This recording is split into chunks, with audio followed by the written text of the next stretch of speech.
Question 10 of your geometry mock exam gives you the equation x cubed plus 3x equals 100. So that's x cubed plus 3x equals 100.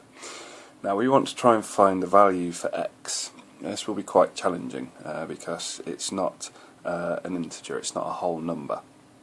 And we can't rearrange this formula as it is in order to make this to make x the subject, as we have been doing with previous questions. So we have to use trial and improvement to achieve this.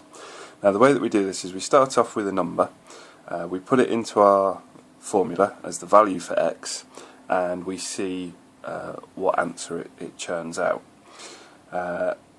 So if we get close to 100, we know we're somewhere near the right number, and we can sort of start to narrow it down by a process of elimination. So if we have a look at this now, let's start off. We're given our first value for x, which is 4.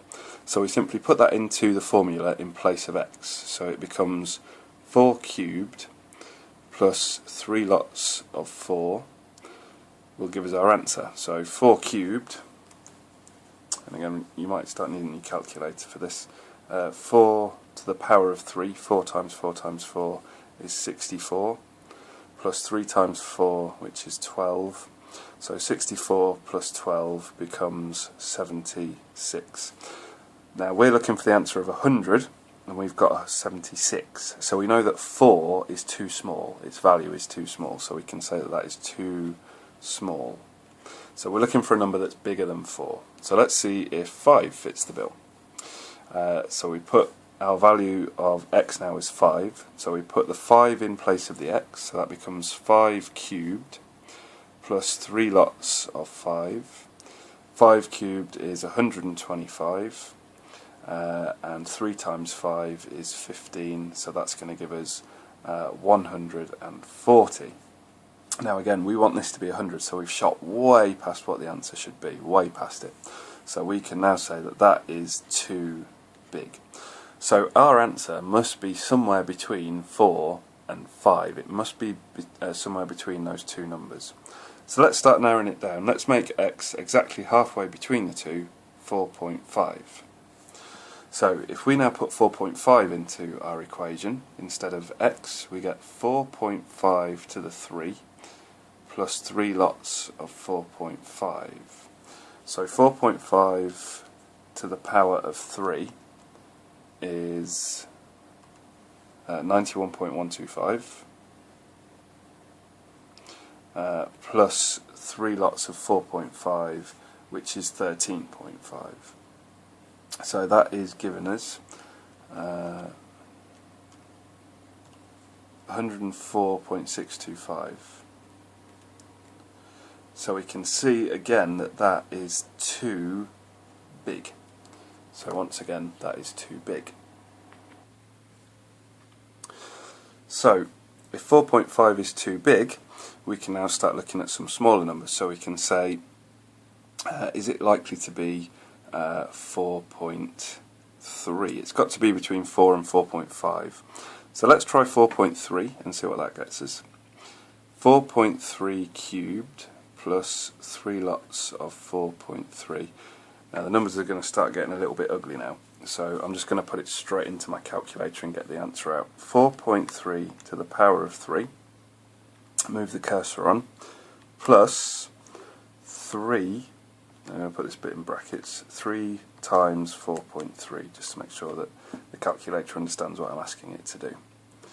And that gives me an answer of 92.407. 92.407. So again, we can say that that is quite clearly too small. So what would be the next logical number to use? Well, obviously it's got to be between 4.5, which is too big, and 4.3, which is too small. So let's try 4.4. So 4.4 cubed plus 3 lots of 4.4 is going to give us what? So let's do 4.4 cubed plus 3 times 4.4. So again, we're just putting that in brackets there so that the calculator knows what I'm asking it to do. So if we hit equals, what do we get? We get 98.384. 98.384. Oops, put that in the wrong place. 98.384. So again, that is still too small.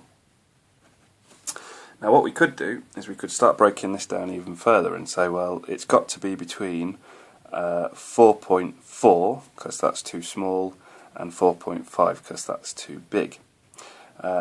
So what we need to do is we need to figure out, because we only need to do this to one decimal place, we need to figure out, is it going to be 4.4 or is it going to be 4.5? Now, if you think about it logically, which one of these two numbers is the closest to our answer of 100? Well, it's obvious that it's 98.384. Okay, that is closer to 100 than 104.625, much closer. So therefore it seems that 4.4 is going to be our answer. What we could do is we could just do 4.45, because that's exactly between the two. 4.45 cubed plus 3 lots of 4.45, and see what that gives us. Now on my calculator I can just go in and put the 5s in, make that really nice and easy. So I'm just going to put 4.45 plus 3 times 4.45, like that. Gives us 101.47. 1.47. 1125. So again, that's too big. But already here we're working to a higher level of accuracy than the question requires. Now our answer must be between 4.4 and 4.45. It's got to be between those two. But because we're only working to one decimal point, whatever the number is, let's say, just for the sake of argument, it becomes exactly 4.43. Let's say that's the exact value. The question only wants us to give our value of x to one decimal place. And if we end up with a specific answer of 4.43, then we would simply round that down to 4.4 anyway. So actually this is as far as we need to go. All we need to do is to say that x, in this case, is equal to 4.4, note, to one decimal place. So in actual fact that is the final answer to this question. X is equal to 4.4 to one decimal place. Because if we were to pursue this any further, in order to answer the question with the criteria that it's mapped out of solving to one decimal place, we would round our answer to 4.4 anyway, because it's somewhere between 4.4 and 4.45. So that concludes question 10 on your geometry mock exam, and that concludes your geometry mock exam, algebra mock exam, beg pardon.